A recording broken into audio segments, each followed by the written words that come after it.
আসসালামু আলাইকুম রহমতুল্লাহ। কেমন আছেন? আশা করি আল্লাহর রহমতে অনেক ভালো আছেন। তো আজকে একটা ভূমি হলো ভূমিকম্পতে অনেক মানুষের অনেক ক্ষতি হয়েছে। তো ভূমিকম্পটা কেন হয়েছে এগুলো বুঝতে হবে। এটা শেষ জামানে চলছে। নবী সাল্লাল্লাহু আলাইহি ওয়াসাল্লাম বলেছেন, তোমরা এমন যুগে বাস করবে যে যুগে তোমাদের অনেক কষ্টকর হয়ে যাবে ইমান ধরা। তোমাদের ইমান তোমাদের দোষেই ধ্বংস হয়ে যাবে। কিসের জন্য? অশ্লীল বেহাইয়াপনা হালালকে হারাম করে দেওয়া হবে। অশ্লীল বেহাইয়াপনা বেড়ে যাবে। হারামকে হালাল করে দেওয়া হবে, হালালকে হারাম করে দেওয়া হবে। ওই জন্য সবকিছু বুঝতে হবে, সবকিছু মানতে হবে। ইসলাম তো আগে থেকেই আছে। ইসলাম মানে কি? শান্তি।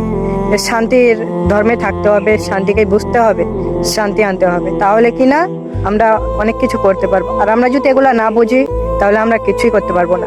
তো নবী সাল্লাল্লাহু আলাইহি ওয়াসাল্লাম 1400 বছর আগে বলেছেন, যতক্ষণ পর্যন্ত এই 10টি আলামত না হবে ততক্ষণ পর্যন্ত কিয়ামত হবে না।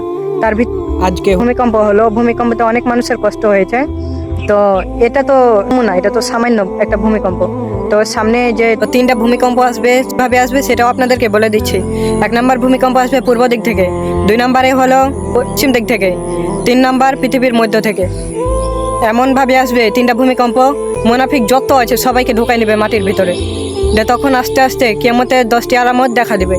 ওই জন্য আমাদেরকে এগুলো থেকে সাবধান থাকতে হবে, ইসলামকে মেনে চলতে হবে, নবী সাল্লাল্লাহু আলাইহি ওয়াসাল্লামের সব সুন্নাত মোতাবেক চলতে হবে। আল্লাহ আমাদেরকে এগুলা মেনে চলার তৌফিক দান করুন। তার পাশাপাশি নবী সাল্লাল্লাহু আলাইহি ওয়াসাল্লামের আর আল্লাহর কোরআনকে মেনে চলার তৌফিক দান করুন। আমিন।